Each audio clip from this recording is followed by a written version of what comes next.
தென்காசி மாவட்டத்திலிருந்து பல்லாயிரம் டன் கணக்கிலான கனிம வளங்கள் வெட்டி எடுக்கப்பட்டு கேரளாவிற்கு கடத்தப்படுவதை கண்டும் காணாமல் இருக்கும் விடியா திமுக ஆட்சியை கண்டித்து ஆர்ப்பாட்டம்.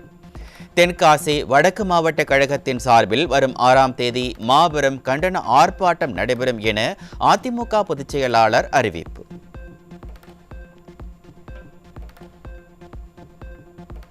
விழுப்புரம் மாவட்டம் திண்டிவனத்தில் நீட் தேர்வு குறித்த அச்சம் காரணமாக மாணவி தற்கொலை செய்து கொண்டுள்ளார் என்ற செய்தி அறிந்து மிகுந்த அதிர்ச்சி அடைந்திருப்பதாக அதிமுக பொதுச் செயலாளர் வேதனை. அந்த நீட் ரகசியத்தை டேடிசன் உடனடியாக சொல்ல வேண்டும் எனவும் வலியுறுத்தல்.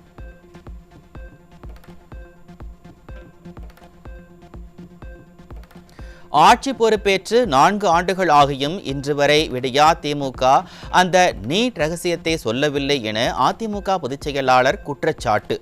பொய்யான நம்பிக்கையை ஏற்படுத்தி மக்களை குழப்பத்திலேயே வைத்திருக்கும் இந்த ஸ்டாலின் மாடல் அரசுதான் மாணவியின் மரணத்திற்கு முழு பொறுப்பேற்க வேண்டும் எனவும் அதிமுக பொதுச் செயலாளர் வலியுறுத்தல்.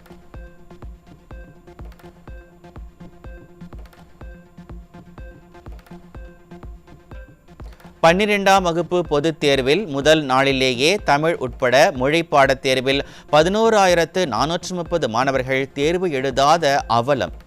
கல்வித்தரம் வீழ்ச்சி, பாடத்திட்ட கோளாறு, ஆசிரியர் பற்றாக்குறை போன்ற காரணங்களால் மாணவர்கள் தேர்வையே புறக்கணிக்கிற நிலை உருவாகியிருக்கிறதா என மக்கள் கேள்வி.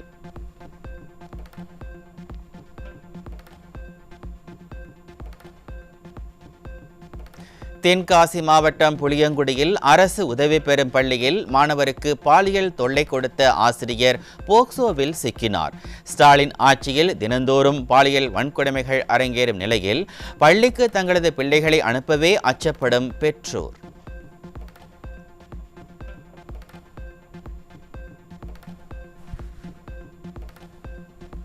மயிலாடுதுறையில் 4 வயது பெண் குழந்தைக்கு பாலியல் தொல்லை கொடுத்த உறவினர் போக்சோவில் பிடிபட்டார்.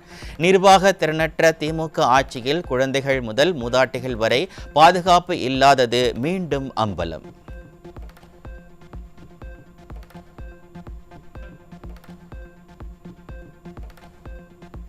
வேலூர் மாவட்டம் குடியாத்தம் அருகே 16 வயது சிறுமியை பாலியல் வன்கொடுமை செய்து கர்ப்பமாக்கியதாக 2 போக்சோவில் பிடிபட்டனர். திமுக ஆட்சியில் காவல்துறை மீது சிறிதும் பயம் இல்லாததால் தான் சிறுமிகளுக்கு எதிரான குற்ற சம்பவங்கள் தொடர்ந்து அதிகரித்து வருவதாக மக்கள் குற்றச்சாட்டு.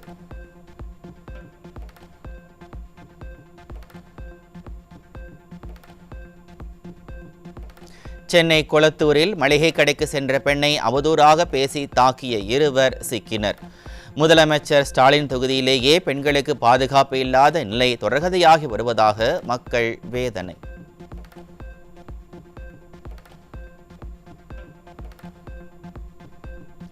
சென்னையில் திருமணம் செய்து கொள்வதாக ஆசை வார்த்தைகளை கூறி பாலியல் தொல்லை கொடுத்து ஏமாற்றிய காதலன் மீது பாதிக்கப்பட்ட பெண் காவல் நிலையத்தில் புகார். திமுக ஆட்சியில் ஏவல் துறை பாலியல் புகார் குறித்து நடவடிக்கை எடுக்குமா அல்லது வழக்கம் போல கும்பகர்ண தூக்கத்தில் இருக்குமா என மக்கள் கேள்வி.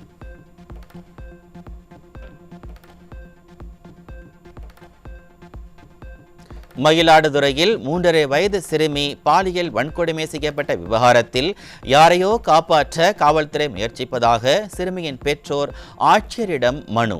நிர்வாக திறனற்ற திமுக ஆட்சியில் ஏவல் துறையினர் சார்களை காப்பாற்றுவதிலேயே முனைப்பாக இருப்பதாக மக்கள் குற்றச்சாட்டு.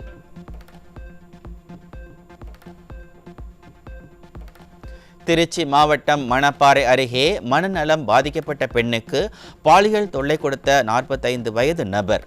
பாலியல் தொல்லை விவகாரத்தில் திமுக அரசு மௌனம் சாதிப்பதால் பெண்களுக்கு எதிரான குற்ற சம்பவங்கள் தொடர்ந்து அதிகரித்து வருவதாக மக்கள் வேதனை.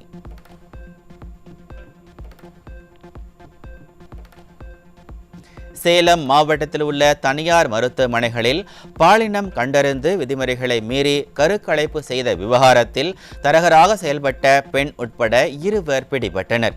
சட்ட விரோதமாக செயல்படும் மருத்துவமனைகள் மீது கண் துடைப்புக்காக நடவடிக்கை எடுக்காமல் உரிய நடவடிக்கை எடுக்க மக்கள் வலியுறுத்தல். திராவிட மாடல் ஆட்சியில் பெண் சிசுக்கள் பிறக்க முன்பே பாலின சோதனை நாளுக்கு நாள் அதிகரித்து வரும் அவலம். நிர்வாக திறனற்ற திமுக அரசு முறையாக மருத்துவமனைகளை கண்காணிக்க தவறியதே காரணம் என மக்கள் குற்றச்சாட்டு. கோவையில் 6 லட்சம் மதிப்புடைய மெத்தபெட்டமைன் கார்கள் உள்ளிட்டவை பறிமுதல். கோவையில் தொடர்ந்து அதிகரித்து வரும் போதைப் பொருட்கள் புழக்கத்தை கட்டுப்படுத்த முடியாமல் திணறும் விடியா காவல்துறை.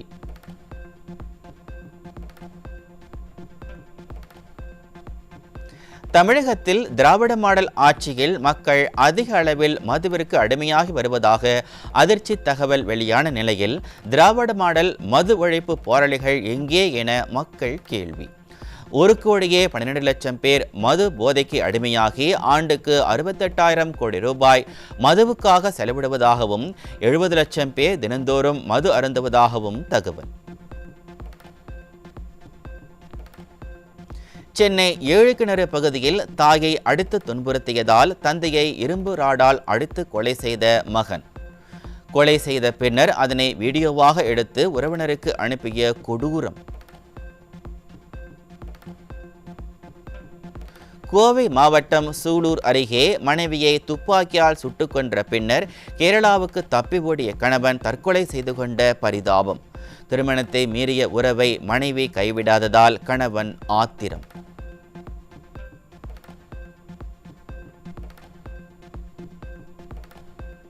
தூத்துக்குடி மாவட்டம் எட்டயபுரம் அருகே மூதாட்டி மற்றும் அவரது மகள் மர்மமான முறையில் உயிரிழப்பு. திமுக ஆட்சியில் கொலை சம்பவங்கள் சர்வசாதாரணமாக நடைபெறுவதால் வெளியில் நடமாடவே அச்சப்படும் மக்கள்.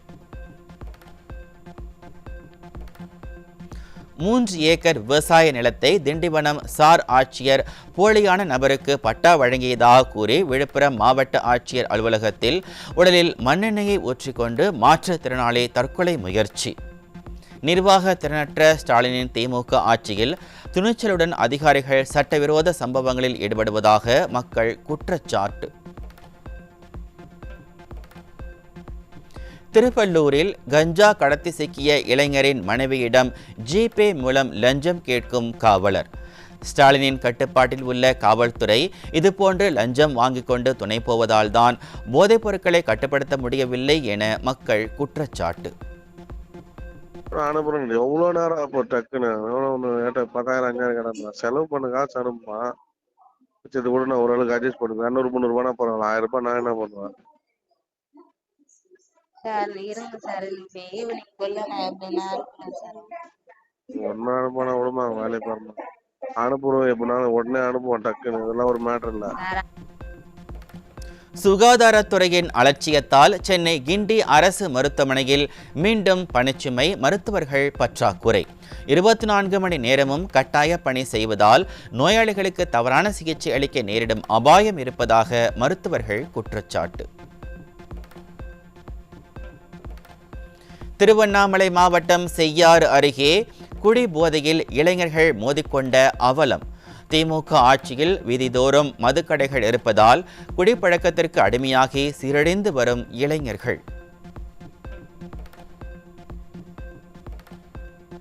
ராமநாதபுரம் உதவி கோட்ட பொறியாளர் அலுவலகத்தில் நடைபெற்ற லஞ்ச ஒழிப்புத்துறை சோதனையில் கணக்கில் வராத பணம் பறிமுதல்.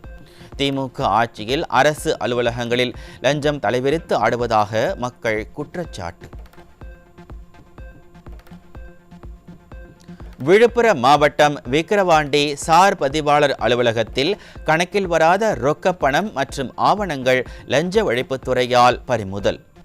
திமுக ஆட்சியில் அரசு அலுவலகங்களில் லஞ்சம் தலைவிரித்து ஆடுவது இதன் மூலம் வெட்ட வெளிச்சமான அம்பலம். மதுரையில் கார், ஆட்டோ மற்றும் பைக் என 25க்கும் மேற்பட்ட வாகனங்களை ஜேசிபி மூலம் உடைத்து நொறுக்கிய 17 வயது சிறுவன். திமுக ஆட்சியில் காவல்துறை மீது சிறிதும் பயம் இல்லாததால் சிறுவர்களே அராஜகத்தில் ஈடுபடுவதாக மக்கள் வேதனை. திண்டுக்கல் மாவட்டம் வேடசந்தூர் அருகே வரதட்சணை கொடுமை குறித்தும் மாமனாரின் பாலியல் தொல்லை குறித்தும் இளம்பெண் கொடுத்த புகார் மீது 8 மாதங்களாக நடவடிக்கை எடுக்காத காவல்துறை. காவல்துறையின் மெத்தன போக்கால் ஆத்திரமடைந்த இளம்பெண் உறவினர்களுடன் தர்ணா போராட்டத்தில் ஈடுபட்ட அவலம். என்னைக்கு போனாலும் போற மகளிர்னால போட்டு விடு. இதுக்கப்புறமாவது வர்ற பிள்ளைக்கு ஒரு நல்ல உணவை கொடுங்க தாயி. ஒரே எரியுது சார். பட்டியா கண்டு பச்சை வந்த மத்தி நான் போய் உட்காரு கூப்பிடுறேன். என்ன சார் ஒரு மனசு காலையில இருந்து ஒரு பச்சை தண்ணி குடிக்காம 25 தடவை வந்திருக்கோம். அந்த பெட்டிஷன் கூட போய் வாங்கி பாருங்க. 3 டைம் எழுதி குடிச்சிட்டு போயிருக்காங்க. கவுன்சிலிங் 1 மாசம் அலைஞ்சாங்க. கிட்டத்தட்ட 25,000 டீ கடையில வேலை கூட கடமைக்கு செலவு பண்ணிக்கிருக்காங்க.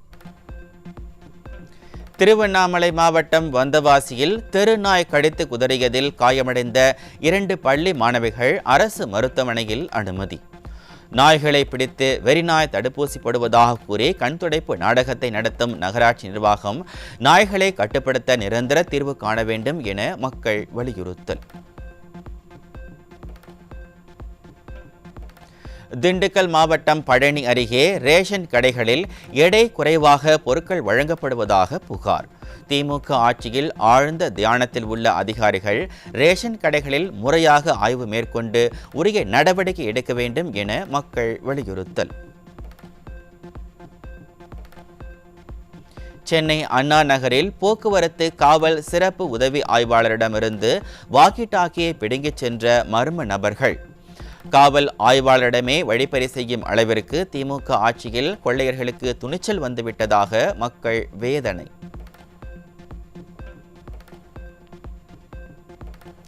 விழுப்புரம் அருகே இறந்தவரின் பெயரில் 3 விதமான இறப்பு சான்றிதழை வழங்கி முறைகேட்டில் ஈடுபட்ட அரசு அதிகாரிகள்.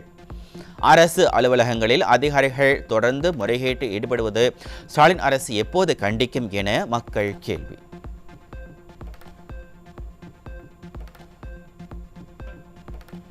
சேலம் மாநகராட்சி 48வது வார்டு திமுக கவுன்சிலரின் கணவர் பணம் கேட்டு மிரட்டுவதாக மாநகராட்சி அலுவலர்கள் ஊழியர்கள் பணி புறக்கணிப்பு போராட்டம். ஸ்டாலினின் திராவிட மாடல் ஆட்சிக்கு வரும்போதெல்லாம் உடன்பிறப்புகளின் அராஜகம் தொடர்கதையாகி வருவதாக மக்கள் குற்றச்சாட்டு. நடிகர் சிவாஜி கணேசனின் வீட்டை ஜப்தி செய்ய சென்னை உயர்நீதிமன்றம் உத்தரவு. சிவாஜி கணேசனின் பேரன் துஷ்யந்த் நடித்த திரைப்படத்திற்கு பெற்ற கடனை வட்டியுடன் திரும்ப செலுத்தாத வழக்கில் ஆணை.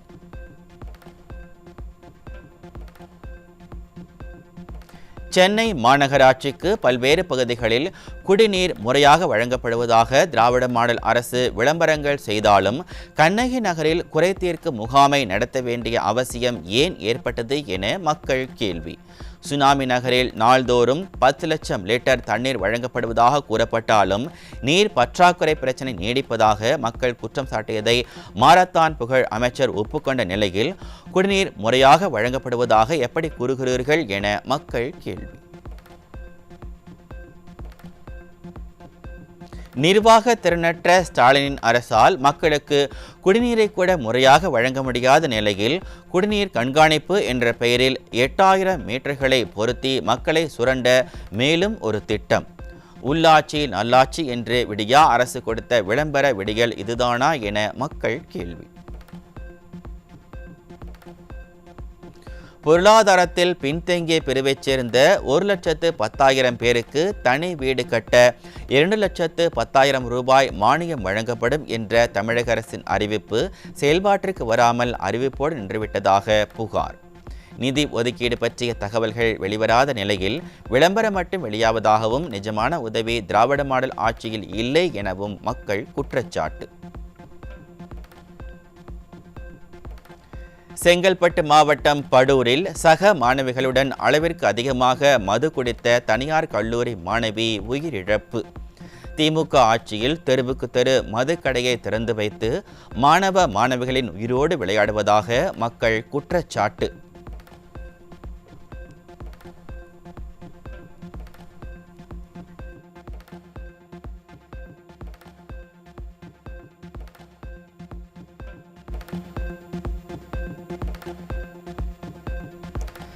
சேலம் பெரியார் பல்கலைக்கழக பதிவாளர் மார்ச் 7ஆம் தேதி நேரில் ஆஜராக வேண்டும். நீதிமன்ற உத்தரவை நிறைவேற்றாத விவகாரத்தில் பெரியார் பல்கலைக்கழக பதிவாளர் நேரில் ஆஜராக கோரி சென்னை உயர்நீதிமன்றம் உத்தரவு.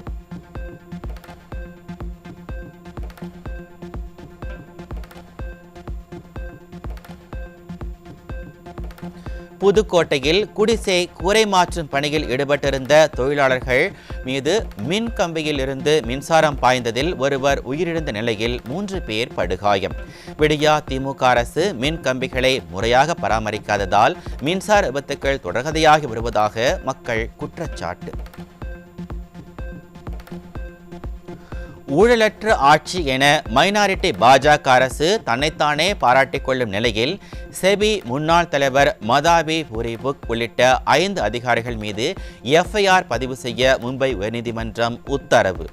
மதாவியின் பங்குச்சந்தை மோசடி மற்றும் ஒழுங்குமுறை மீறல்களுக்கு எதிராக செபி ஊழியர்களே போராட்டம் நடத்திய நிலையில் நீதிமன்றம் நடவடிக்கை.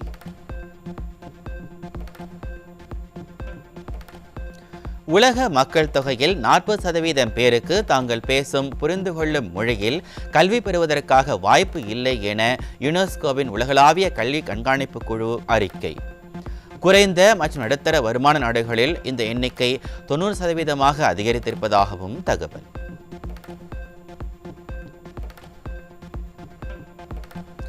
அனோரா திரைப்படத்திற்காக சிறந்த நடிகைக்கான ஆஸ்கார் விருதினை அமெரிக்க நடிகை மிக்கி மேடிசன் பெற்றுக்கொண்டார். மேலும் சிறந்த திரைப்படம், சிறந்த இயக்குனர், சிறந்த திரைக்கதை, சிறந்த படத்தொகுப்புக்கான விருதுகளையும் அனோரா திரைப்படம் தட்டிச் சென்றது. த புரூட்டலிஸ்ட் திரைப்படத்திற்காக சிறந்த நடிகருக்கான ஆஸ்கார் விருதினை அமெரிக்க நடிகர் ஆட்ரியன் பிராடி வென்றார். மேலும் த புரூட்டலிஸ்ட் திரைப்படம் சிறந்த ஒளிப்பதிவு மற்றும் சிறந்த பின்னணி இசைக்கான ஆஸ்கார் விருதுகளையும் கைப்பற்றியது.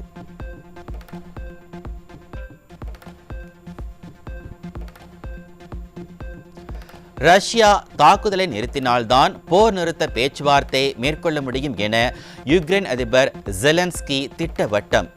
பிரிட்டனில் நடைபெற்ற ஐரோப்பிய நாடுகளின் மாநாட்டில் 1 மாத போர் நிறுத்தம் மேற்கொள்வதற்கான செயல் திட்டம் பரிந்துரைக்கப்பட்ட நிலையில் நிபந்தனை விதித்த யுக்ரைன் அதிபர்.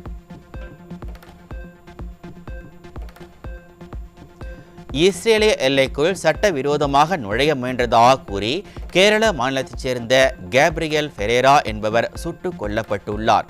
சட்டவிரோதமாக குடியேறிய இந்தியர்களை அமெரிக்கா வெளியேற்றி வரும் நிலையில் இஸ்ரேலில் நடைபெற்றிருக்கும் இந்த துப்பாக்கிச்சூடு பரபரப்பை ஏற்படுத்தியுள்ளது.